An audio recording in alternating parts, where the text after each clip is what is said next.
Yes, सो सितंबर 24 का paper है। आप लोगों को जब एग्जाम हुई थी उसके अगले दिन मैंने या उसी दिन ग्रुप में भेजा था, टेलीग्राम चैनल में भेजा था। तो आप लोग वो पेपर देख सकते हैं आपके डिवाइस में। साथ साथ में हम लोग इसके क्वेश्चंस टैकल करेंगे।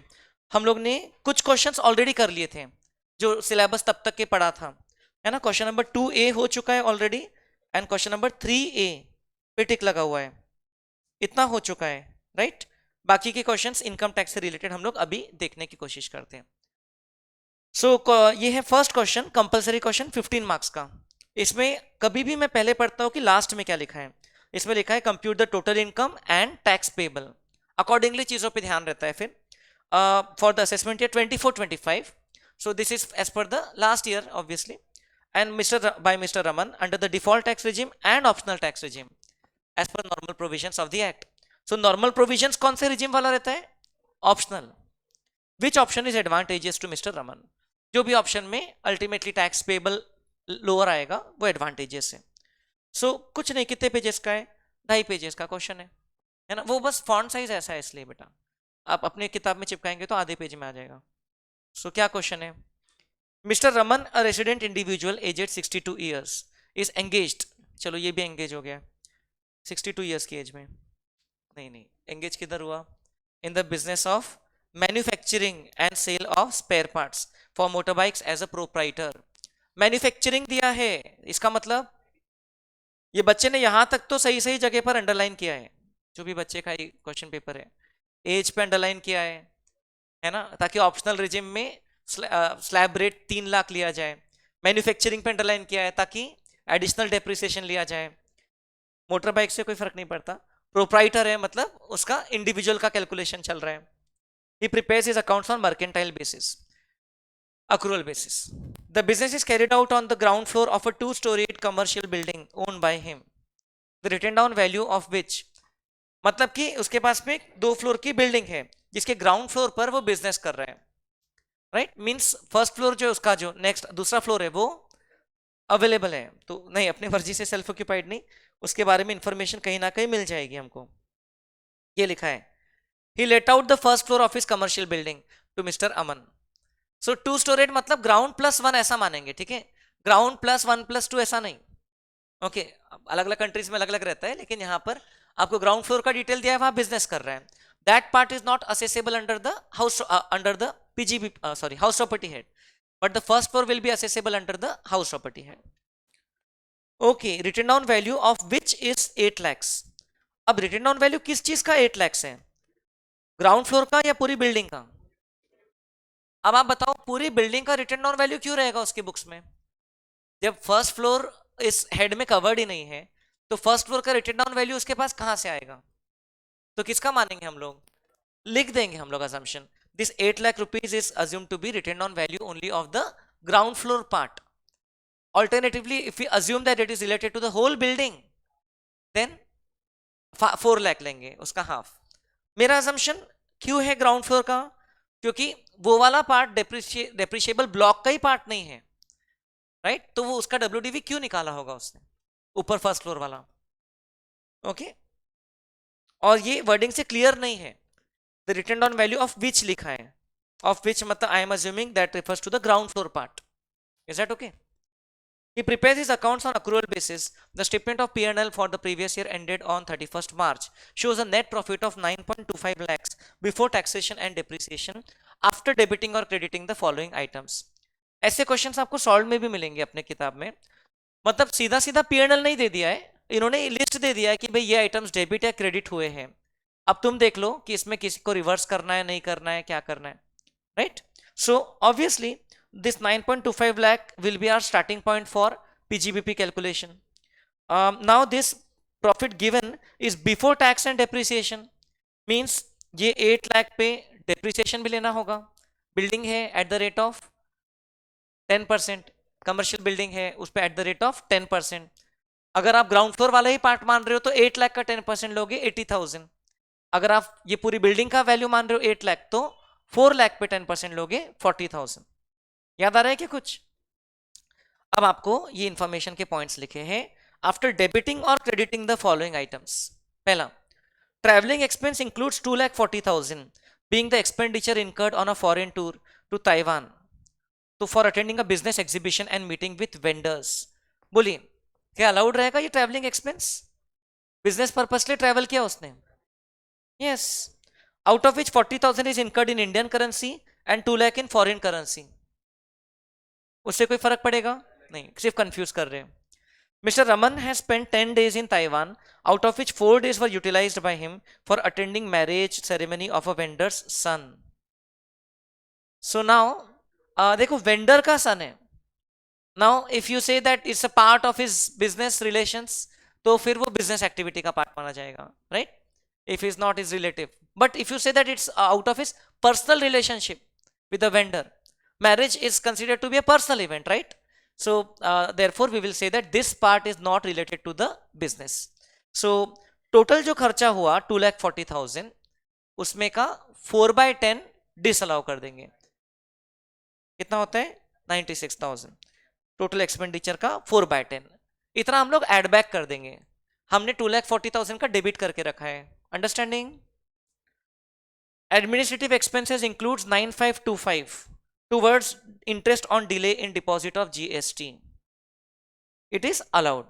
ये जो रहता है इंटरेस्ट ऑन GST अलाउड है, but penalty on GST allowed नहीं है। Interest is just compensatory in nature, ये फॉर वायलेशन ऑफ लॉ नहीं रहता है। आपने लेट किया, उसका आपने इंटरेस्ट दिया, ओके हमारे PGBP चैप्टर में है ये मेंशन, ओके कि ये जो हम कॉम्पेंसेटरी नेचर की पेमेंट्स करते हैं ये अलाउड रहता है, ये कोई लॉ का वायोलेशन नहीं हो गया। सो इट इज अलाउड, इसका कुछ भी नहीं करना है, डू नथिंग, ओके ना प्लस करना है ना माइनस करना है, ऑलरेडी डेबिटेड है।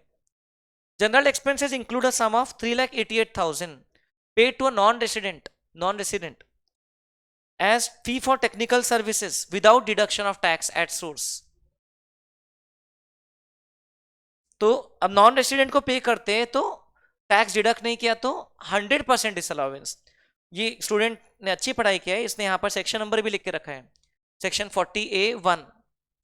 ओके, नॉन रेसिडेंट को पे करते वक्त TDS डिफॉल्ट किया तो 40A1 में 100% डिसअलाउंस होता है।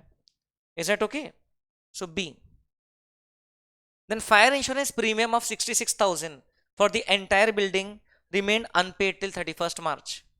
फायर इंश्योरेंस ये मतलब कि पूरा आपने डेबिट भी किया है, ये बोला ना उन्होंने दीस आर आइटम्स डेबिटेड और क्रेडिटेड, तो fire insurance premium half reverse हो जाएगा, है ना, हाफ अलाउ होगा। अनपेड है उससे कोई फर्क नहीं पड़ता है। क्या फायर इंश्योरेंस प्रीमियम पे ये बच्चे ने देखो 43B लिख के रखा है, ये अप्लाई नहीं होता है फायर इंश्योरेंस प्रीमियम पे। 43B किस पे अप्लाई होता है? बोनस और कमीशन या टैक्सेस, ड्यूटीज, सेस या इंटरेस्ट, याद आ रहा है क्या?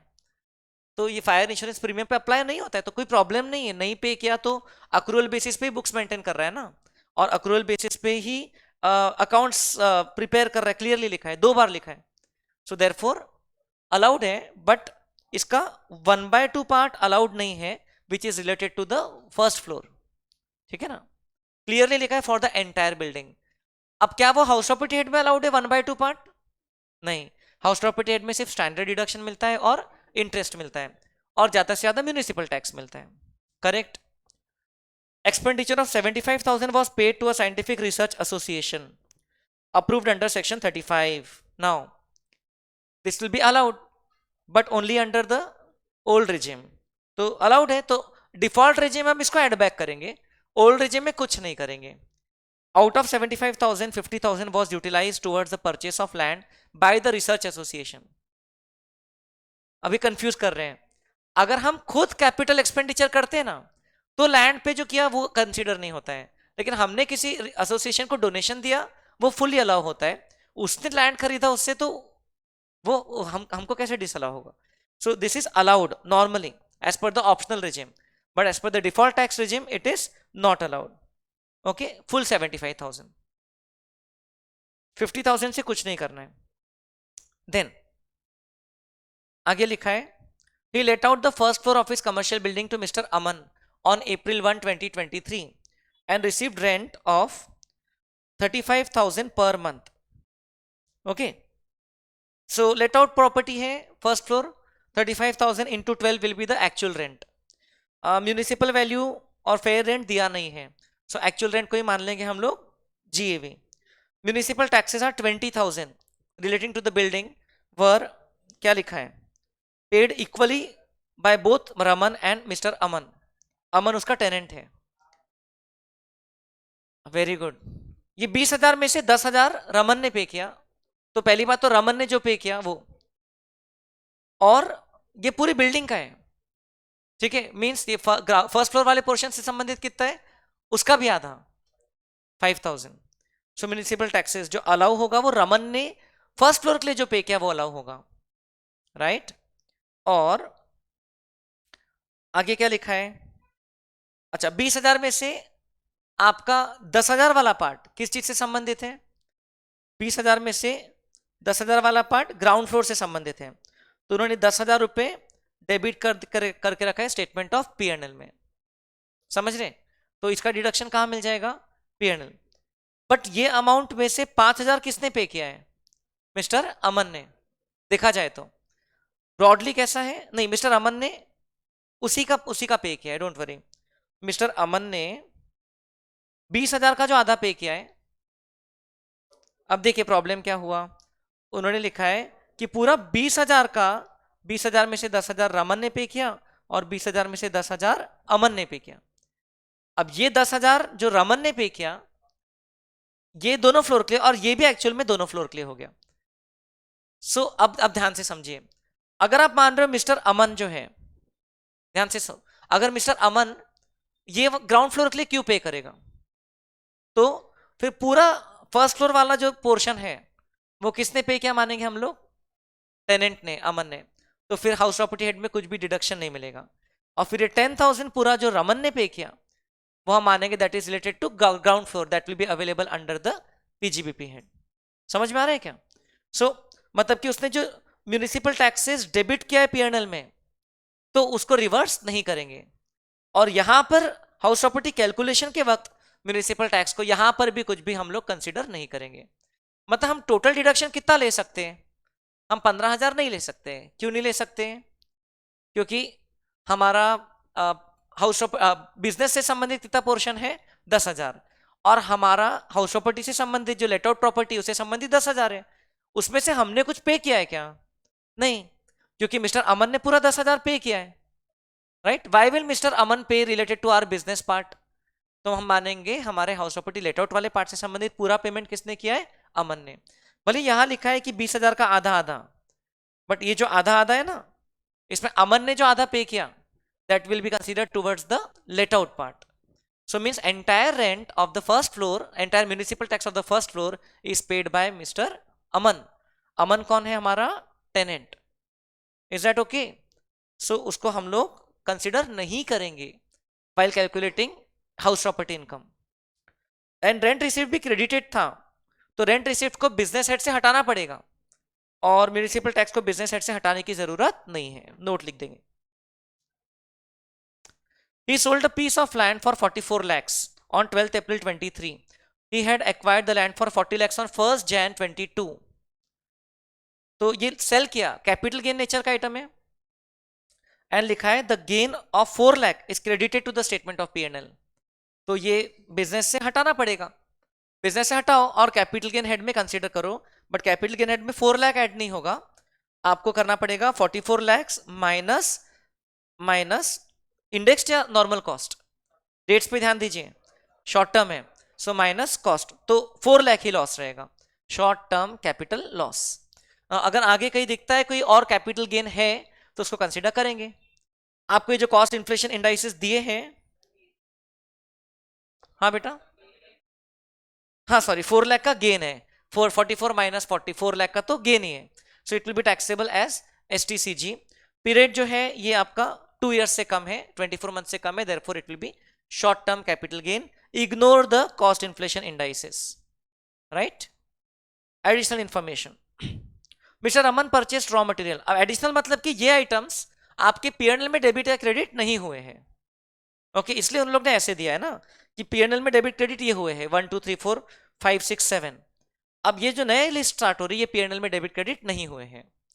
बोलो क्या लिखा है, purchase raw material from Mrs Paul industries a micro enterprise for 49,000।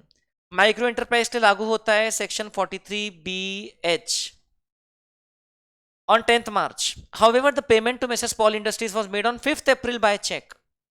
तो पेमेंट हमने किया 5th अप्रैल को. No return agreement for payment existed between Paul industries and mister Raman. तो क्या होगा? यस.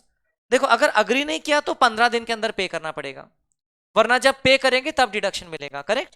और अगर अग्री किया तो मैक्सिमम 45 डेज तक का अग्री कर सकते हैं. माइक्रो एंड स्मॉल एंटरप्राइजेस के लिए अप्लाई होता है, मीडियम एंटरप्राइजेस के लिए नहीं. आपके जो सप्लायर्स है उनकी बात हो रही. तो ये 49,000 पूरा का पूरा डिसअलाउ हो जाएगा. ये जो रॉ मटेरियल परचेस किया ये डिसअलाउ हो जाएगा. अब आपको क्या लिखा हुआ है, ये क्या आपने आपके पीएनएल में डेबिट किया होगा क्या? आप अपनी मर्जी से क्या मानोगे, डेबिट किया होगा कि नहीं किया होगा? क्यों ऐसा? एडिशनल में लिखा है, लेकिन आपको ऊपर तो लिखा है कि he maintains his books of account on accrual basis. Accrual basis तो फिर तो उसको बिल मिल गया होगा ना, 10 मार्च को उसने परचेस कर लिया है. तो फिर बताओ, मतलब ऐसा, मतलब क्यों ऐसा मान रहे कि पीएनएल में डेबिट नहीं किया होगा? एडिशनल आई अंडरस्टैंड, मैंने अभी बोला था, लेकिन 10 मार्च को बिल आ गया ना आपको, और आपने पेमेंट किया 5 अप्रैल को, तो क्या 5 अप्रैल को डेबिट करोगे क्या अपने पीएनएल में, बिजनेस के बुक्स में, अकाउंटिंग में? अकाउंटिंग में नॉर्मली क्या करोगे आप? 10 मार्च को ही करोगे. So this is something we have to interpret. Okay, so it was debited and therefore it will be added back. Okay, another supplier Mrs. Carl Industries, a small enterprise, okay, with whom also no return agreement existed for payment, was paid 1,34,000 in cash on 5th April 2024. Again next financial year में पे किया for purchase of raw material on 31st of March. तो बताइए, तो एक तो इनको 31st मार्च को खरीदा, लेकिन वहां से 15 दिन के अंदर पे कर दिया, तो 43BH का डिसअलाउंस अट्रैक्ट होगा क्या? नहीं. अब 134 कैश में पे किया, तो और कोई प्रोविजन अट्रैक्ट होगा? सेक्शन 40A(3), बट वो इस साल अट्रैक्ट नहीं होगा. क्यों नहीं? क्योंकि हमने इस साल तो अक्रूवल बेसिस पर डिडक्शन ले लिया है, हम अगले साल 10,000 से ऊपर एक साथ कैश में दे रहे हैं, तो अगले साल लगेगा सेक्शन 40A(3A). वो तो अगले साल पता चला ना हमको कि कैश में दे रहे हैं, तो इस साल आपको इतना डिडक्शन मिल जाएगा, अगले साल 1,34,000 इनकम में वापस से ऐड हो जाएगा. समझ रहे हो क्या? Total confused? ये देखो, आपको अपने बिल के बेसिस पर 1,34,000 डेबिट कर लिया, 1,34,000 का डिडक्शन मिल गया आपको. इस साल आपने कैश पेमेंट किया क्या 10,000 से ज्यादा? नहीं. अगले साल करोगे तो अगले साल सेक्शन 40A(3A) था. डू यू रिमेंबर दिस, कि अक्रूवल बेसिस पर डिडक्शन ले चुके हैं, अगले साल 10,000 से ज्यादा का कैश पेमेंट करते तो अगले साल डिसअलाउ होता है. So this will be allowed in this year. इसका नोट आ जाएगा. Mrs Paul industries and Mrs Carl industries follow mercantile system of accounting. उससे हमको कोई फर्क नहीं पड़ता है. ओके, तो हम लोगों को तो हमारे डिडक्शन हम ले चुके हैं, इसमें से ये आइटम एड बैक हो जाएगा. Then mister Raman acquired registered trademark on 15th of July for 2 lakhs. Trademark खरीदा, मतलब कि रेवेन्यू एक्सपेंडिचर या capital expenditure? Capital. Started using this trademark for his business from 15 January 24. Means he has used for less than 180 days. He omitted to enter any transaction relating to this trademark in his books of account. तो इस पे उसको मिल जाएगा depreciation, intangible asset at the rate of 25% for half year. क्योंकि 15 जनवरी को उसने क्या किया था, सेल नहीं किया था, started using. Okay, so he has used it for less than, acquired during this year and used during this year for less than 180 days. Okay, तो इसका उसको depreciation मिल जाएगा. Mr. Raman bought a car for personal use on 12th April for rupees 12th April 2020 for rupees 5,40,000. He started using this car for business purposes from 1 April 2023. As on that date, the market value of the car was 2,10,000. हमारा ये 23-24 चल रहा है, right? तो कितना लेंगे? 5,40,000. अभी थोड़ी दिन पहले कोई क्वेश्चन में देखा था हमने, कल ही देखा था क्या, कि कार पहले की कोई साल में खरीदा था, उसकी फेयर मार्केट वैल्यू भी दी है, बट उसका जो कॉस्ट है वो ही लिया जाता है जिस साल बिजनेस में लाया, तो उस पर क्या मिलेगा? Normal depreciation. Ignore the market value. 540 का 15% मिल जाएगा. करेक्ट? Incurred rupees. अच्छा, अगर इसको पुट टू यूज करता था, मान लो 1 नवंबर 2023 से, तो 15% पूरे साल का मिलता था, कि आधे साल का मिलता था। इन दैट केस अगर एक नवंबर 2023 से पुट यूज करता था तो पूरे साल का, क्योंकि उसने इस साल नहीं खरीदा ना, acquired during an earlier year and put to use for less than 180 days, उससे कोई फर्क नहीं पड़ता है। तो ये भी मिल जाएगा। डेप्रिसिएशन अब उसने डेबिट नहीं किया है। He incurred 2,50,000 on purchase of a new machinery to be used in production. तो मशीनरी है, डेप्रिसिएशन मिलेगा। ऑप्शनल रिजिम में एडिशनल भी मिलेगा, डिफॉल्ट रिजिम में एडिशनल नहीं मिलेगा। He has paid tuition fees deduction under section 80C for education of his daughter to a college, 80C, but only under the optional regime. During the year, Mr. Raman has incurred 9,500 in cash for preventive health checkup, where 5,000 was for himself and 4,500 was for his parents who are super senior citizens. बोलिए, preventive health checkup का maximum 5,000 total मिलता है, right? और cash में किया तो भी चलता है। कौन से सेक्शन में मिलता है? Section 80D। D for deduction लिख रहा हूं मैं दोनों जगह, ये बच्चे ने सेक्शन नंबर तो बराबर लिखा है। Donation paid to a registered political party by way of cheque, cheque से ही करना पड़ता है ना, ₹20,000।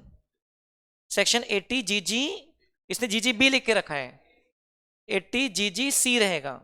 GGB will be available to Indian company and GGC is available to other person. Okay, so deduction मिलेगा अंडर सेक्शन 80GGC। सो इस question में apparently other sources head से संबंधित कुछ भी नहीं है, सिर्फ PGBP हेड है, हाउस प्रॉपर्टी हेड है, कैपिटल गेन हेड है और डिडक्शन से। ठीक है, तो इसका आंसर यदि हम लोग लिखे तो इसका आंसर क्या हो जाएगा?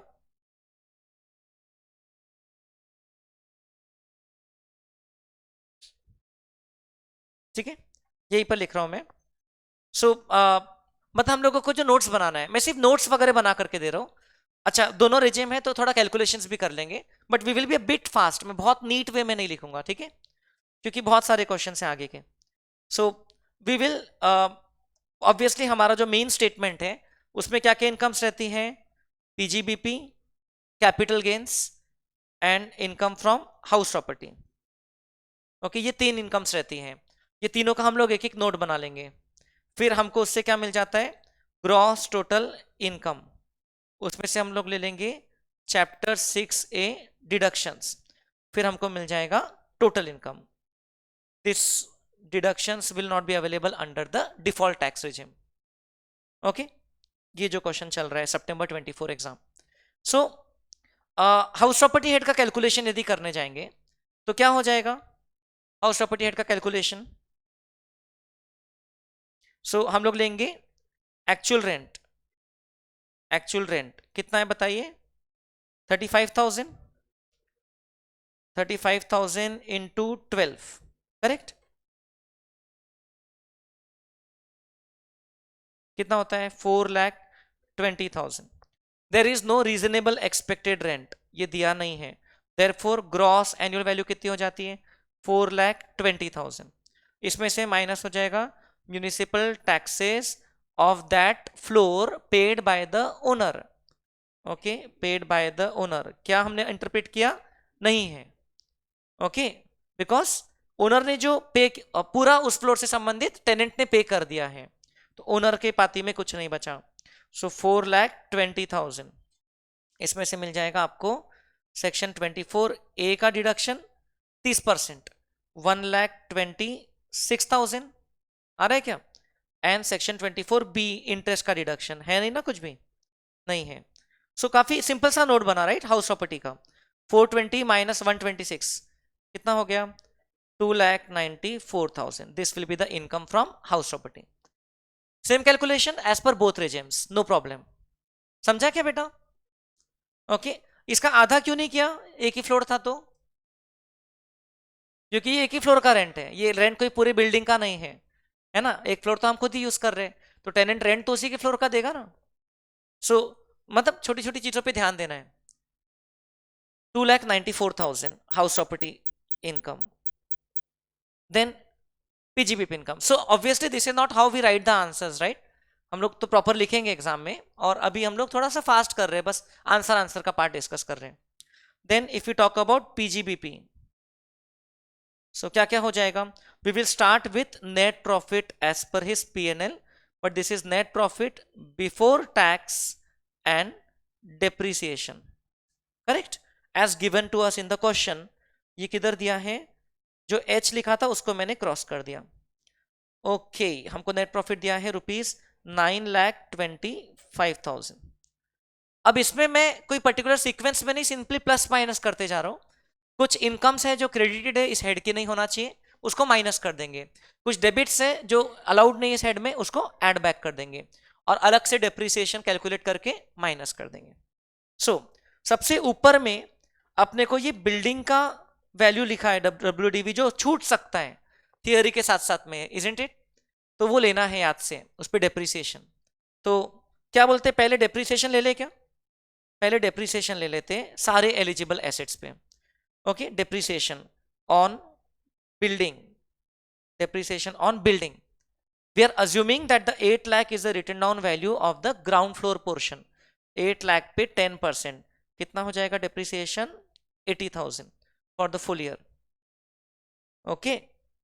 So there are certain assumptions possible. तो आपको नोट लिख देना पड़ेगा. Then आपने depreciation से संबंधित वैसे और भी जगह लिखा है एडिशनल इंफॉर्मेशन में, ट्रेडमार्क पे है ना, depreciation on trademark as per income tax.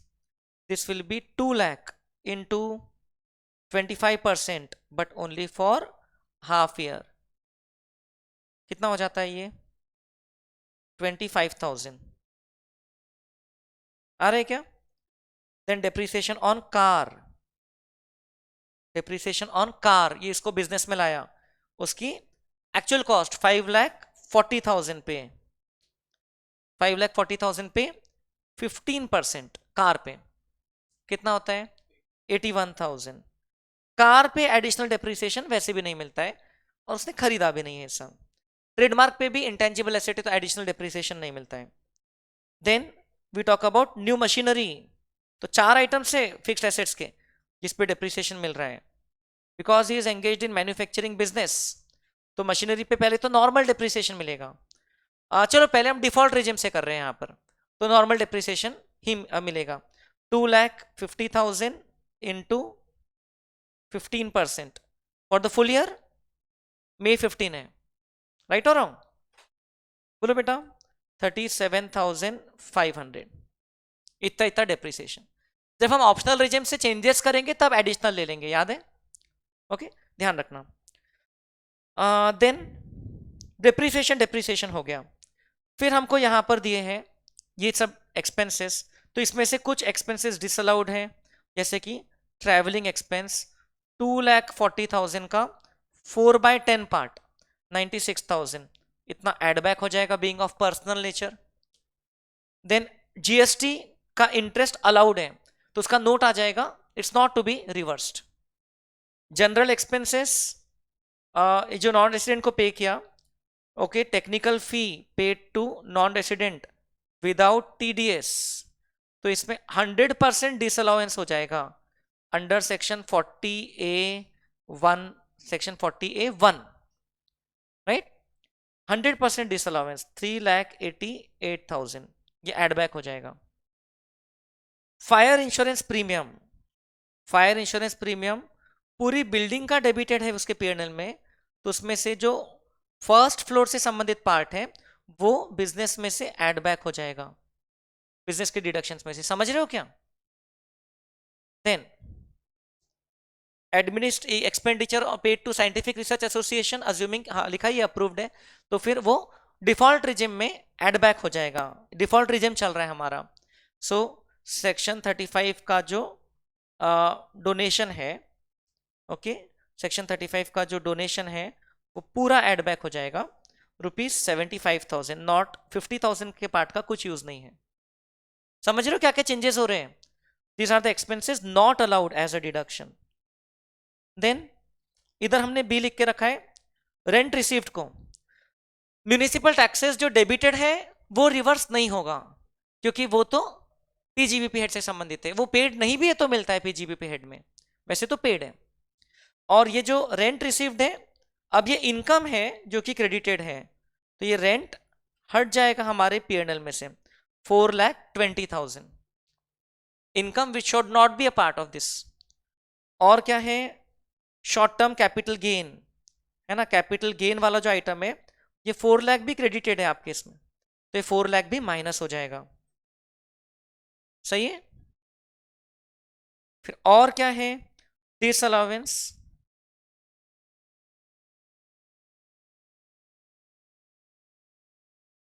Municipal tax का मिलता है आपको, सिर्फ इनकम टैक्स वेल्थ टैक्स का नहीं मिलता है, जीएसटी का भी मिलता है, म्यूनिसिपल टैक्स का भी मिलता है, प्रॉपर्टी टैक्सेस का मिलता है, लिया है हमने पास्ट में। Then section 43BH, disallowance under section 43BH, इसके बारे में भी हम लोग ने बात किया, नोट वगैरह लिखना पड़ेगा डिटेल में। कितना अमाउंट डिसअलाउ हो रहा है, 49,000, क्योंकि वो माइक्रो एंटरप्राइजेस को पे करते वक्त क्या किया आपने, अग्री टाइम था नहीं तो 15 डेज में पे नहीं किया, और ईयर एंड तक पे नहीं किया, तो वो नेक्स्ट ईयर में अलाउ होगा, फाइनेंशियल ईयर 24-25 में। एंड दूसरा जो पार्टी है, एंड आई एम अज्यूमिंग कि it has been already debited, इसीलिए उसको ऐड बैक कर रहा हूं, ठीक है ना। ये भी रीजनेबल असम्पशन है, बिकॉज लिखा है ना अक्रूवल बेसिस पे बुक से, तो 10 मार्च को डेबिट कर दिया है। काल इंडस्ट्रीज वाला हमने डेबिट कर दिया है, अलाउड भी है, ओके, क्योंकि पेमेंट तो कर दिया है 15 दिन के अंदर में, तो 43BH में डिसअलाउ नहीं हो रहा है। इसमें इनकम, इसमें और 40A3 में भी इस साल डिसअलाउ नहीं होगा, क्योंकि पेमेंट इस साल नहीं किया कैश में, अगले साल किया, अगले साल 40A3A के कारण इतना अमाउंट इनकम में ऐड बैक हो जाएगा, वो सब नोट्स में आएगा।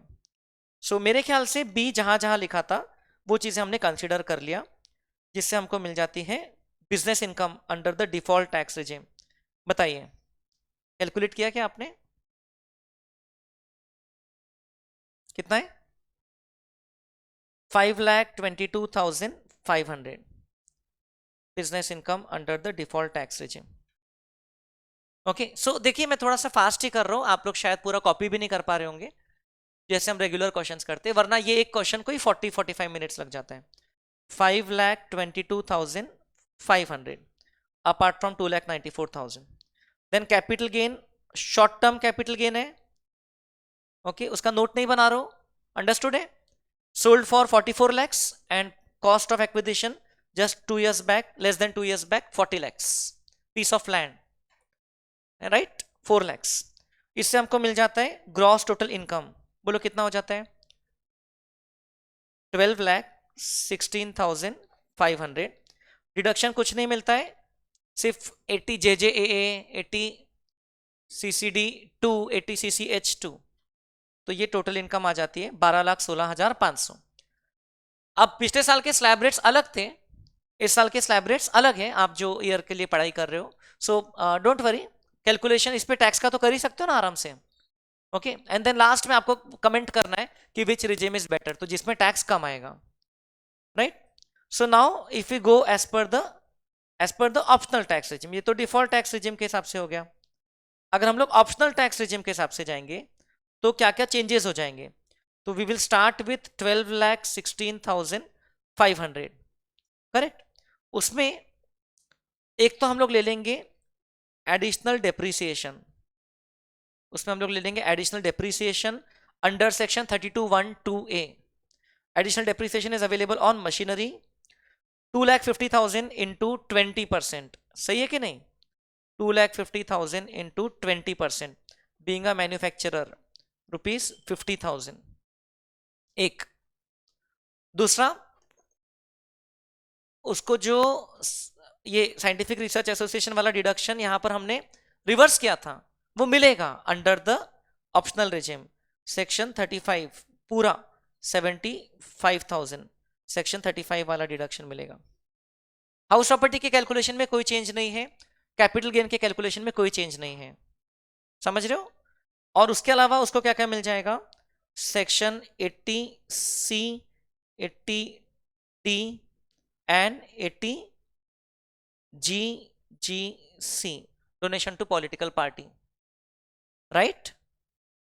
80C का कितना मिल जाएगा, 80C का मिल जाएगा 25,000, ओके, ट्यूशन फीस 80C में मिलता है। 80D का मिल जाएगा maximum 5,000, preventive health checkup expenditure is allowed even if paid by cash, but total for self and parents category it is equal to 5,000 maximum. NET GGC paid by cheque, donation to political party 20,000, ये भी मिल जाएगा 100%. This will be the income as per the optional tax regime. बोलिए कितना आ रहा है? 10,41,500. फिर इसके हिसाब से टैक्स निकालना है. There is no special income जिस पे स्पेशल रेट लग रहा है, इसके हिसाब से टैक्स निकालना है. और आपका जिस दोनों में से मोस्ट चांसेस तो यही है कि इसमें ही टैक्स कम आएगा, लेकिन फिर भी आप कंपेयर कर लेना, जिसका भी टैक्स कम आता है वो रेजिम बेटर है. समझा आपको? तो मेन इस क्वेश्चन में क्या था? पीजीबीपी का कैलकुलेशन है ना, जिसमें आपको ये 43BH वगैरह का नोट भी लिखना पड़ेगा and so on. Is that clear? So एकदम हम लोग ने तो ब्रीफ में किया है, लेकिन एग्जाम में आपको 15 मार्क के क्वेश्चन को थोड़ा सा और टाइम देना है. तो एकदम शांति से पूरा पढ़ करके फिर अभी ऑलरेडी कितने मिनट हो गए? ऑलरेडी 35 मिनट्स हो गए सिर्फ ये क्वेश्चन को. 35 मिनट्स, 36 मिनट्स मीन्स बिना डिटेल में लिखे. So that's what makes the paper so lengthy. Is that okay? चलिए ये क्वेश्चन हो गया. अब हम लोग आते हैं 2A, हमारा पहले डिस्कस हो गया था. और क्या क्या क्वेश्चंस थे इनकम टैक्स से संबंधित वो देखते हैं. क्वेश्चन नंबर 2B का फर्स्ट वाला क्या पूछा है? What are the tax obligations in the hands of PQRN company on the assumption that the accounts of the firm are audited under section 44AB. Okay, so पहला, Mr. PQRN company, a proprietary firm of Mr. Yogesh, अरे paid an amount of 30,500 to Mr. Amit, a resident individual aged 45 years. क्या पे किया उसने? On 1st June 23 towards fees for professional services. 30,000 से ज्यादा single payment तो क्या होगा? TDS. जनरली क्वेश्चन नंबर 2 का A पार्ट रेसिडेंशियल स्टेटस का रहता है जैसे कि था, और 2 का B पार्ट TDS TCS का रहता है जैसे कि है. Subsequently another payment of 60,000 was due to mister Amit, मतलब इतना अमाउंट उसने क्रेडिट किया है, तो 194J लगेगा, राइट? Professional fees. तो इसमें पेमेंट और credit which ever is earlier. तो 30,500 पे भी TDS एप्लीकेबल है, और सब ये अनदर पेमेंट है विच इज ड्यू 60,000 पे भी TDS एप्लीकेबल है. बट आपको क्या लिखा है? Tax was not deducted from both the transactions. TDS deduct नहीं किया. Mister Amit has filed his return of income for assessment year 24-25 on 2 May 2024. हमारा फाइनेंशियल ईयर चल रहा है 23-24. तो 23-24 में क्या होगा? हमारा एक्सपेंडिचर डिसअलाउ हो जाएगा. हो जाएगा कि नहीं हो जाएगा? For messrs PQRN company this is the expenses paid without deducting tax. तो डिसअलाउ हो जाएगा. कितना डिसअलाउ हो जाएगा बताइए? Disallowance under section 40A1A it will be 30% of 90,500. कितना होता है? 27,150. ये तो एक कॉन्सिक्वेंस हुआ.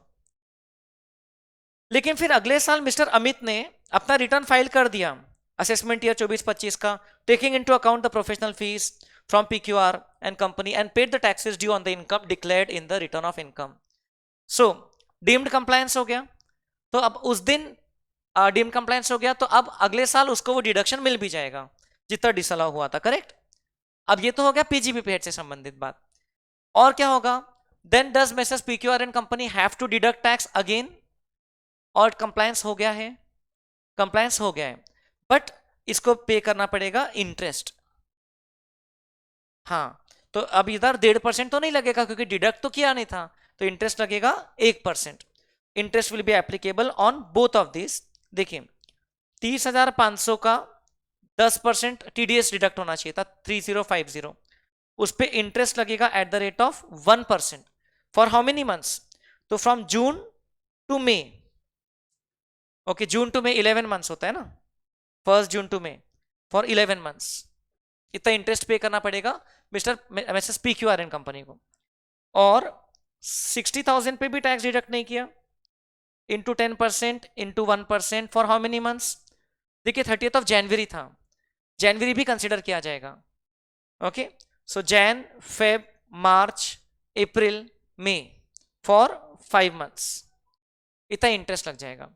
अब इसमें आप अगर अज्यूम करते हो 30 जैन से गिनना शुरू करते हो एक एक महीना, तो 30 जैन से डेट टू डेट गिनोगे अगर वैसा वैसा 1 मंथ, तो फिर in that case number of months एक कम आ जाएगा. ओके, अभी हमने कैसा गिना, जैन, फेब, मार्च, अप्रैल, मई, तो 5 मंथ्स कैलेंडर मंथ के हिसाब से। सो इतना इतना इंटरेस्ट आ जाएगा। बट ये सब तब होगा, डीम्ड कंप्लायंस तब होगा जब मैसेज पीक्यूआर एंड कंपनी या मिस्टर योगेश जो है, he furnishes a CA certificate to that effect. उसके पास में एक सीए सर्टिफिकेट भी रहना चाहिए। तो वो चीजें हम लोगों को लिखना है। पूरा क्वेश्चन 6 मार्क्स का है, आपको ब्रेकअप नहीं दिया है। Means may be this part is related to 3 marks, 1 mark related to disallowances, 1 mark related to interest, and may be 1 mark related to condition of CA certificate, क्योंकि वो चीज के बारे में क्वेश्चन साइलेंट है ना। सो आपको ये लिखना है। अच्छा, एक और चीज, उसके अकाउंट्स ऑडिटेड है। इसका मतलब ये है कि उसका टर्नओवर जो है, हम अज्यूम कर रहे हैं कि 1 करोड़ से ज्यादा है बिजनेस का। अदरवाइज भी अकाउंट्स ऑडिट के लिए लायबल हो सकते हैं, even if the turnover is sometimes less than 1 crore. कब हो सकते हैं? अगर वो 44 एडी वगैरह से संबंधित लेस इनकम शो कर रहा है तो।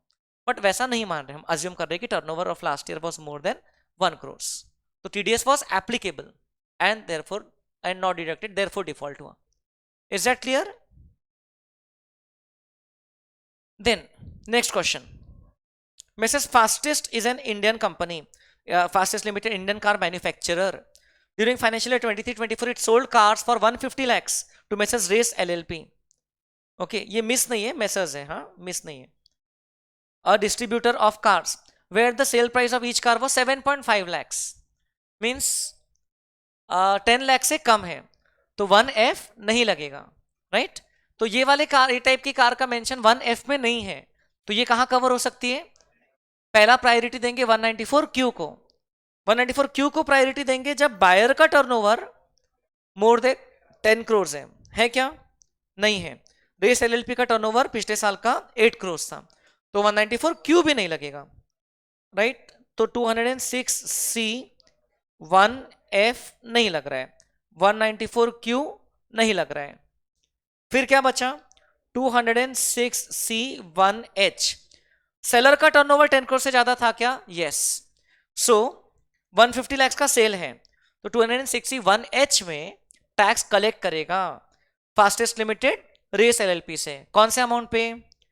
ऊपर के 1 करोड़ पे, 50 लाख के ऊपर वाले पोर्शन पे 0.1%। और अगर उसने पैन फर्निश नहीं किया तो रेट बढ़ के हो जाएगा 1% टीसीएस का, लेकिन वो वाला नहीं मेंशन है। तो 100 लाख का 1 करोड़ का 0.1% कितना होता है? 10,000। 100 लाख का 1% 1 लाख होता है, 0.1% 10,000 होता है। तो 10,000 का टैक्स कलेक्ट करना है by messrs fastest limited from race LLP. समझ आया क्या आपको? ओके, और एक बात वैसे भी बता दूं, 1F वैसे भी नहीं लग रहा है, 10 लाख से कम है तो एक पॉइंट हो गया, क्योंकि ये डिस्ट्रीब्यूटर को सेल कर रहे हैं।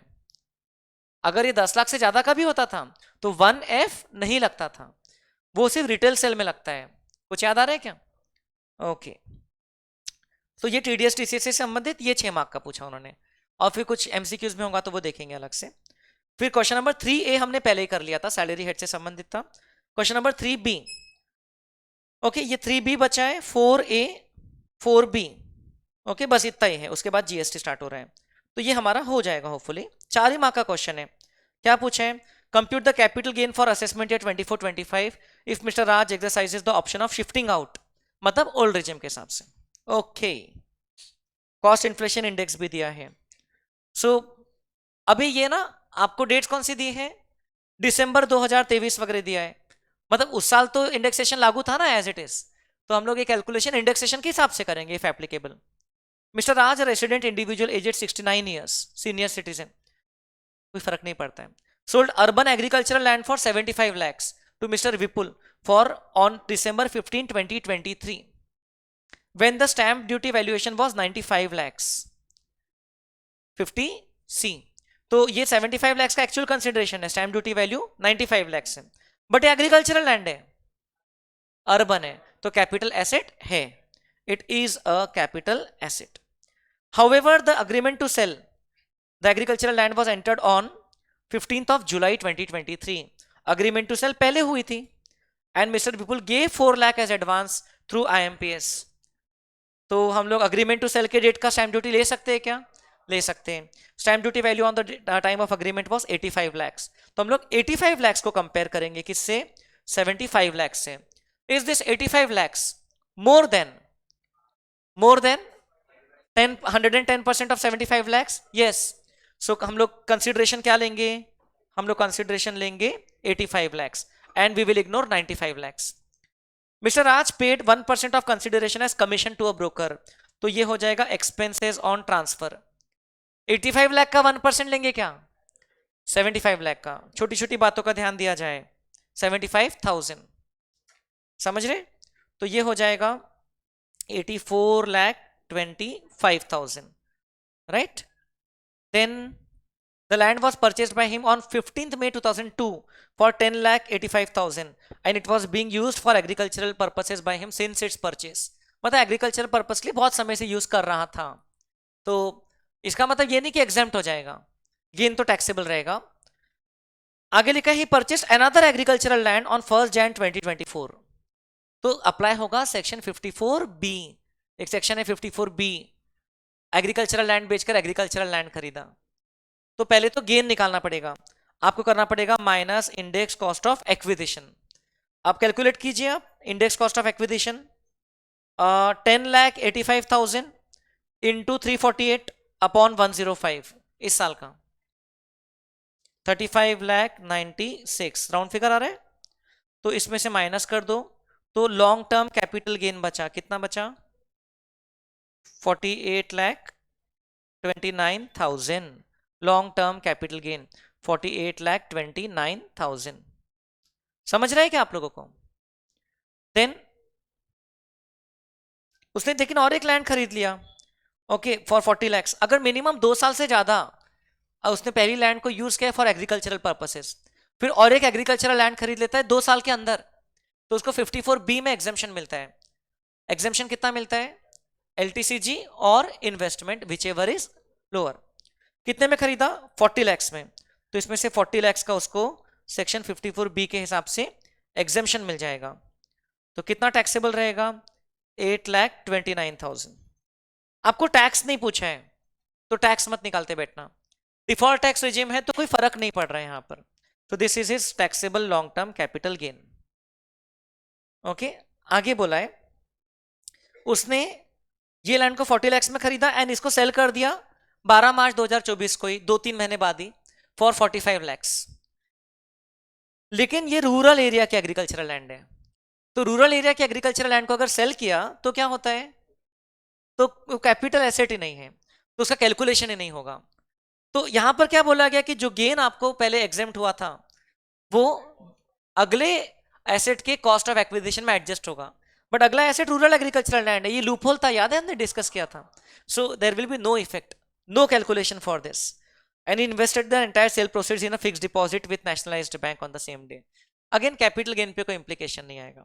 सो this will be our answer and subject to lot of notes only for 4 marks। तो पेपर तो नो डाउट लेंथी था ये वाला, आपका कुछ ना कुछ छूट भी सकता है इसमें। अब अभी तक जितने क्वेश्चंस किए वो कम मार्क्स के लिए डिटेल में थे। नेक्स्ट क्वेश्चन 4A 6 मार्क का क्वेश्चन है, 1.5 पेज का क्वेश्चन है।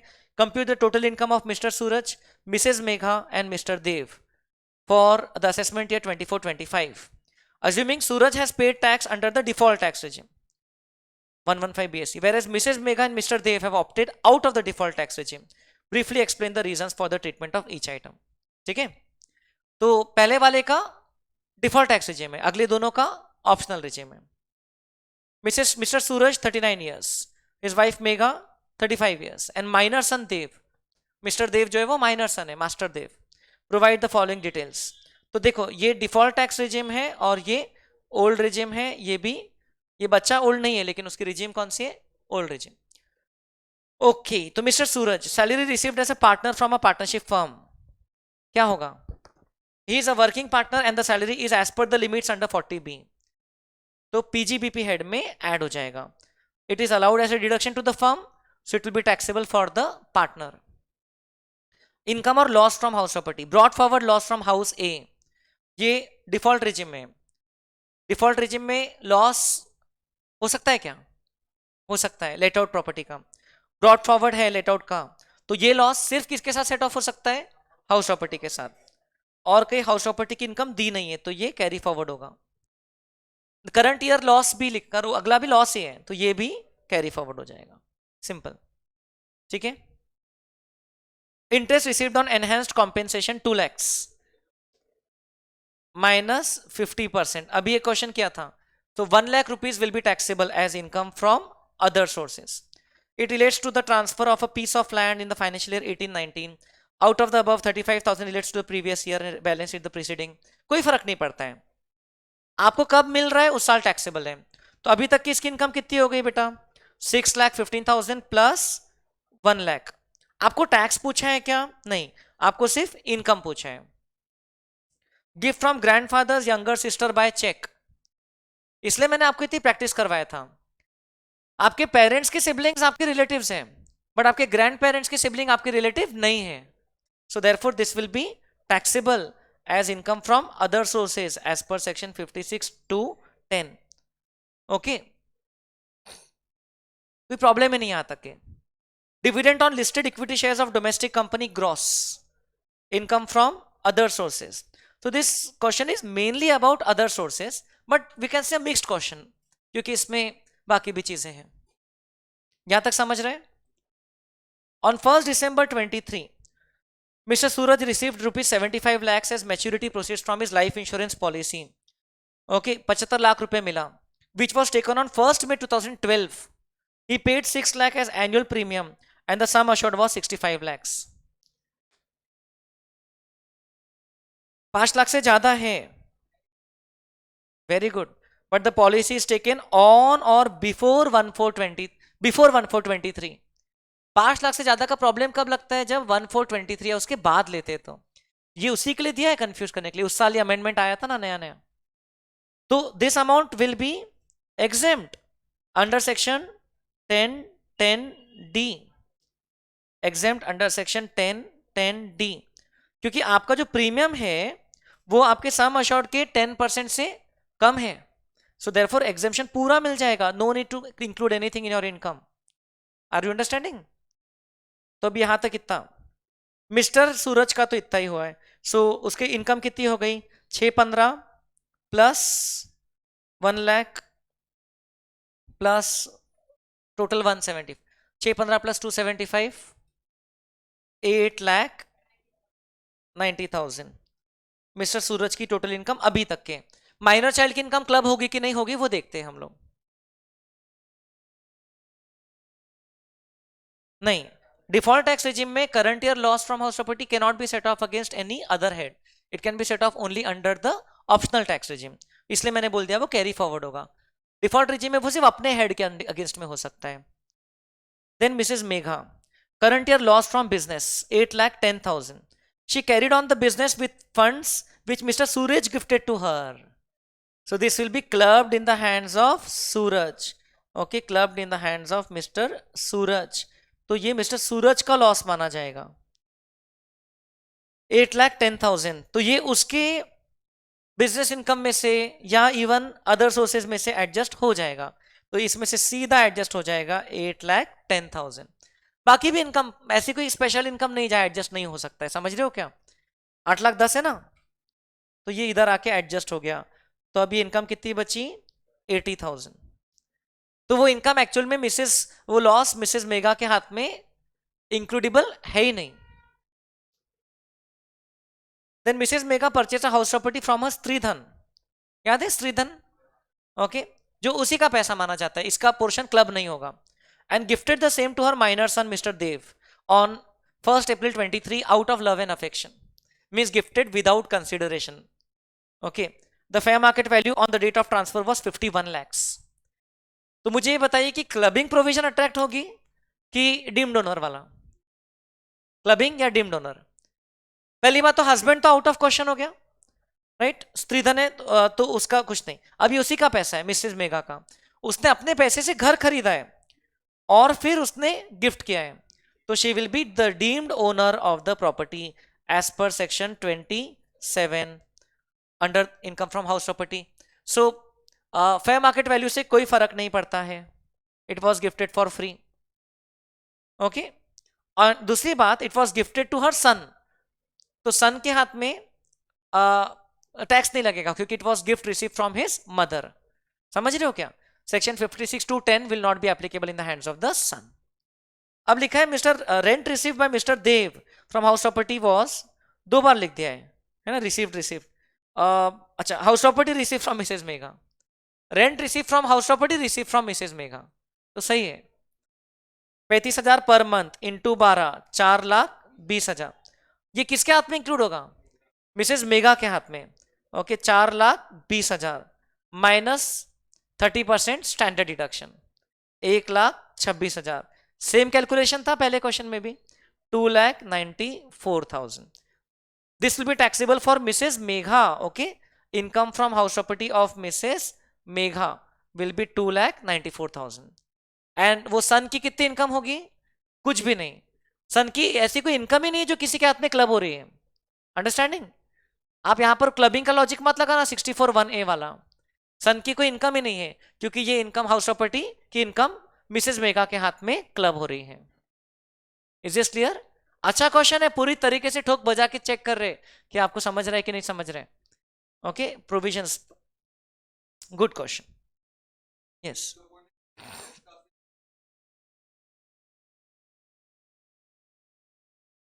इनके सजेस्टेड आंसर में नहीं, नहीं तो कर सकते हैं, देयर इज नो प्रॉब्लम।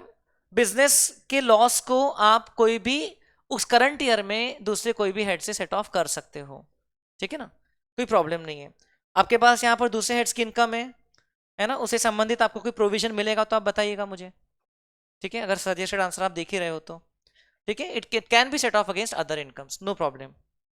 और फिर उन्होंने क्या किया, बाकी का बिजनेस लॉस कैरी फॉरवर्ड कर दिया।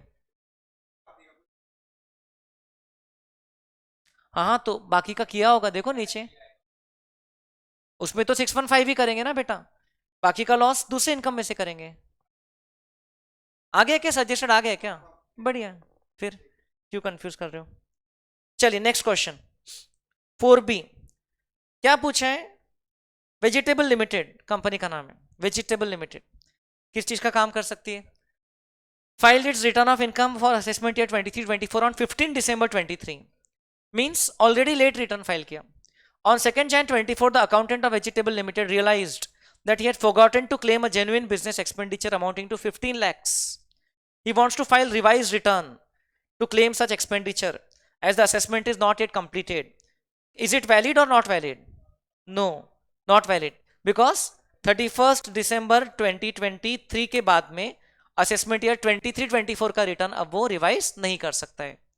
ओके, हाँ, अगर लाइबिलिटी बढ़ती रहेगी तो अपडेटेड रिटर्न का ऑप्शन है, लेकिन ये इसको रिवाइज नहीं कर सकता है। सही है? And the last date is 31st December और completion of assessment whichever is earlier. कितने marks? 2 marks. Then Mahendra, a resident individual aged 45 years, earned a salary income of 2 crores during 23-24. He also earned dividend income from unlisted shares amounting to 4 lakhs. He wants to file his return of income for assessment year 24-25 through tax return preparer. Can he do so? Tax return preparer के लिए कौन eligible नहीं रहता है? Tax return preparer के through कौन return file नहीं कर सकता है? Chartered accountant can not become a tax return preparer, but उसके थ्रू रिटर्न कौन नहीं फाइल कर सकता? एक पर्टिकुलर टाइप का पर्सन जिसकी इनकम सेक्शन 44AB में ऑडिट के लिए लायबल होती है। That person can not file his return through TRP। सो ये पर्सन का क्या ऑडिट एप्लीकेबल है क्या? इसको कौन सी इनकम है? सैलरी है और डिविडेंड है। So yes, he can file his return through tax return preparer. ठीक है, अगर आपको 44AB का ऑडिट एप्लीकेबल है तो आप TRP के थ्रू फाइल नहीं कर सकते हो। ये रिटर्न ऑफ इनकम वाले चैप्टर से संबंधित 2 क्वेश्चंस पूछा उन्होंने, राइट? और उसी में उन्होंने ऑप्शन दे दिया कि ये करो, वो 2 मार्क के 2 करो, या तो फिर ये 4 मार्क का 1 कर लो। इसमें क्या पूछा है कि she approaches you to file updated return of income, updated return पे पूछा है।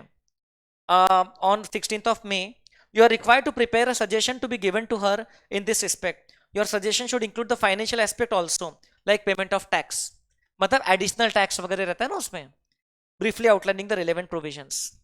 तो पहली बात तो कौन से डेट को आ रही है वो? 16th May 24 को। तो अब लिखा है आपको कि रानी An Indian resident aged 34 years did not file her return of income for these 3 years. Original return file नहीं किया तो भी अपडेटेड रिटर्न फाइल कर सकते हैं. समझ रहे क्या? फाइल किया तो भी कर सकते हैं, नहीं किया तो भी कर सकते हैं.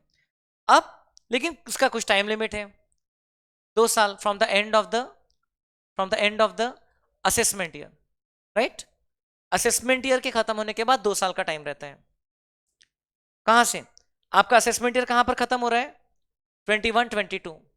तो आपका आप कब तक फाइल कर सकते हो? टिल इसका रिटर्न टिल 31 मार्च 24.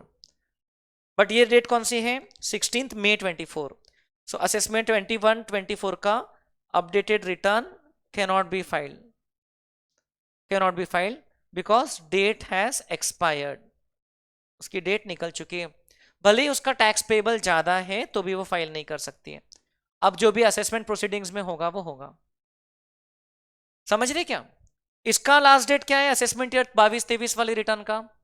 31 मार्च 25. इसका अपडेटेड रिटर्न फाइल कर सकती है. लेकिन क्या लिखा है? टैक्स पेबल 5,60,000 है और टैक्स डिडक्टेड 10 लाख है.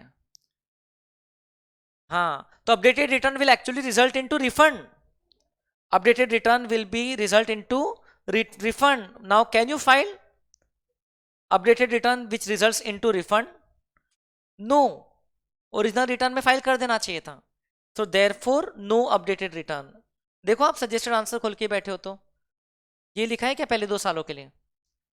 पहले साल के लिए can not be file because time limit expire हो गई है. दूसरे असेसमेंट ईयर 22-23 के लिए she can not file because her tax liability is less than the TDS, so she cannot get refund because of updated return. और अगर already refund claim किया था तो वो इंक्रीज नहीं होगा. ढूंढे नहीं क्या? फिर तीसरे साल का भी फाइल नहीं किया original return. Tax payable 6,30,000, tax deducted 2 lakhs, interest payable तीनों सेक्शन का मिला के 90,000. 31 मई तक कैलकुलेट हो चुका है, मतलब कि ये मंथ के एंड तक. सही है. And self assessment tax paid 1 lakh. Means उस ये साल का तो फाइल कर सकती है, कैन फाइल, बट उसके साथ में उसको क्या पे करना पड़ेगा? Additional income tax. Additional income tax कितना रहेगा वो? 25%. क्योंकि असेसमेंट ईयर के बाद 1 साल तक के 25% रहता है, उसके बाद दूसरे साल में 50% रहता है. सो एडिशनल इनकम टैक्स रहेगा which will be on C 6,30,000 minus TDS and self-assessment tax. See, 6,30,000 minus 2 lakh minus 1 lakh plus interest. ये पूरे पे लगेगा 25% का additional income tax along with updated return. कितना? 3 लाख. इसमें से 3 लाख कम कर दिया, फिर 90,000 बढ़ा दिया, 525. 5,25,000 का 25%. देखो सजेस्टेड में है क्या वैसे ही कि इंटरेस्ट पे नहीं है. 5,25,000 का 25%. हाँ हाँ, ये पेएबल है. अब इसका 25% एडिशनल टैक्स भी दिया जाएगा ना. अच्छा, मिला के बोल रहे हो? Okay okay. So 630 minus 3,03,30. 330 plus 90 is 4,20,000 plus 25%. इतना पे करेगी ना. चलो 4,20,000 का 25% कितना होता है बोलो? 1,05,000. तो apart from her other liabilities she has to pay 1,05,000. So total कितना पे करना है उसको? 5,25,000. है क्या आपके आंसर में? क्या है बोलो?